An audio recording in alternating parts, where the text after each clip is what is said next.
students, see today we are going to see our fourth chapter from our textbook Strange Medicine. In this you can see that there is a king who was ill. He was not feeling well. But what is to the doctors, the physicians of the kingdom, they came and they cured him. But still he was not feeling well. He was ill for the many days and days. The people came, they saw him. The doctors came, they saw him, gave the medicine, but still the king was not getting cured. But then so all the kingdom people, the villages, all were very worried that what happened to the king? Why he is not getting cured? So the proclaimer of the seer, proclaimer means what? The person who announce the message, who gives the king's message to the village by beating the drum. You might have seen in some movies or TVs, when there is a kingdom, there is a person who gives all the important messages or announcement of the king through this man. Means the king says that man that to pass this message to the villages by beating the drum. When the drum voices the man, he takes the drum and he passes through the village, that kingdom. The people all come out to hear that why the kingdom, that drum, we can hear the voice, why the drum is beating. They come out of the house and hear. So in same way, this man, he went and he told that those who will cure the king will get the reward. Those who will cure the king will get the reward. This is the proclaimer. See, and cures means the person relief. The king was very ill, so those person who will make him relief from his illness will get the reward. So that reward means what? A thing given for some impressive work, means the good thing if you do and we get the reward, that is called as a reward. Whatever we get for the good work, the impressive work, that is called as a reward. So the king, he gave the announcement that those who will cure him from this illness, they will get the reward. So many of the physicians came, doctors came, and they started giving him medicine, but he was not feeling well. Still he was ill. Only he used to eat and sleep on the bed. Always he used to be lying on the bed, because he was not walking for a little, not even for the 2 steps. He didn't walk. Only he used to eat and sleep on the bed. So he was not having any exercise. He didn't do any exercise. He used to eat and sleep. So because of that, he has not become thin. Because of his illness, he never become thin, but he was becoming fat and fat because he didn't have any exercise. So one day, then there was a person in the village, in that kingdom. His name was Suresh. Suresh, he was a poor farmer. So he thought that I should go and I should make one plan and I should go and cure the king. So here he started growing his mustache and beard to do that plan successful. So what he did, he went, he growed his mustache and beard and he went to the king and he told that I am not a doctor, but I am the greatest doctor from all the doctor. I can cure the king. He said, I am having the medicine to cure the king. So he went to the kingdom. He told the king, he said that I am having one plan.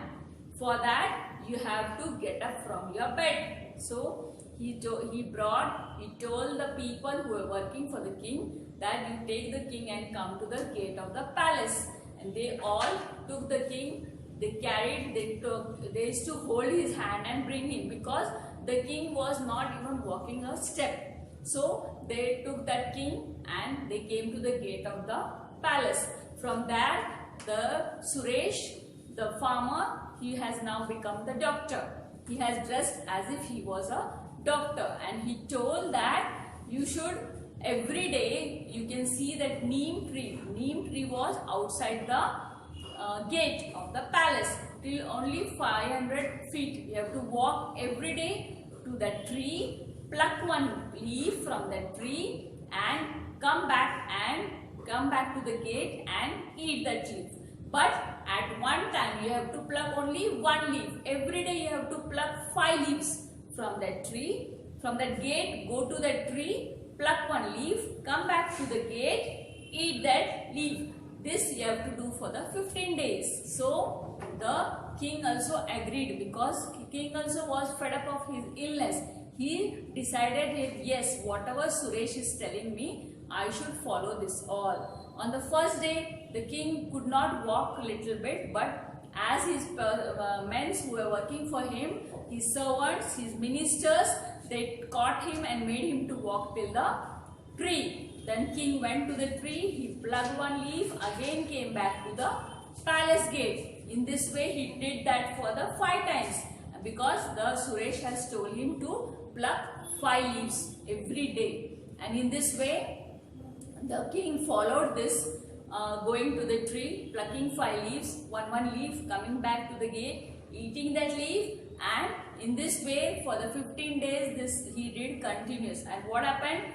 After 15 days, that king realized that he was able to walk on himself without the support of his ministers and his servants. So he was very happy that he is feeling relief, and his body also has become relaxed, means he has become little bit thin. As previous he has been grown, he has become fat, but due to this exercise going from gate to the tree, he has become little bit thin and he was feeling relaxed. He started feeling relaxed and he was able to walk till from the gate to the tree, and even from his bed to the gate. So he was very happy and he started feeling fresh and nice. And then after, when it was 30 days has finished, 1 month has gone, the king was fully cured. He was fully relieved, because he has done the exercise which the Suresh has told him, and he realized that with the exercise only the man can live fit and healthy. So everybody should remember that whenever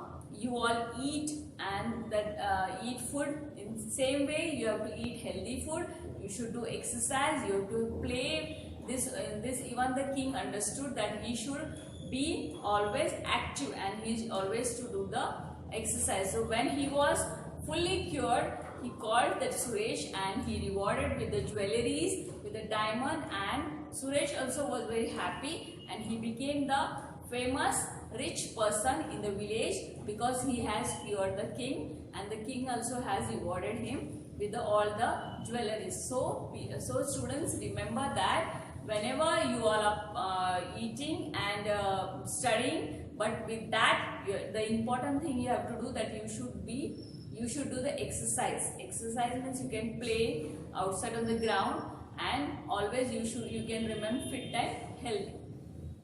See, now we will see the grammar part of this lesson. Now in this grammar part you can see past continuous tense. Means what? You all know the past tense. Past tense means the things which are happened, which are already happened, not now, which are not going on now. Suppose if I say I had a exam yesterday. If I say you I had an exam yesterday, means the exam had gone, means it was yesterday. It has always finished. So which is not going on now, which is already happened. Suppose if I say I went to the market yesterday, I went to the Delhi last week, means these things which I am saying are already happened, which are not now, which are not going to become next or tomorrow, which are already happened. In same way, past continuous tense, in this we can see, in these sentences you will see subject, was or were, verb, to that verb we add ing and the object. Now see the sentences I have written here. The king was lying in bed. Now you can see the subject, the sentence is about whom? About the king. So the king is a subject here, and see we have added here was or were. See here was, then lie is a verb, we add there ing, means lying in bed, and bed is the object. The king was lying in bed. Understood? Now means Now see the next one. The children were playing. The children were playing. See again here the sentences is about the children. About the children means they are the subject here. The children are the subject and they were and we have added here was or were means here is a were and play. Play is a verb but ing it is playing. Understood? The next one is Neeta was writing letter. Again this sentence is about the Neeta. So Neeta is a subject here. Neeta is a subject and was we have added here was and write is a verb. Ing if you add it becomes writing letter. So Neeta was writing letter. This from these sentences we can understand that these things have happened before. They are not now. They are not going to, not continuing now. These things have happened. So they are called as a past continuous tense.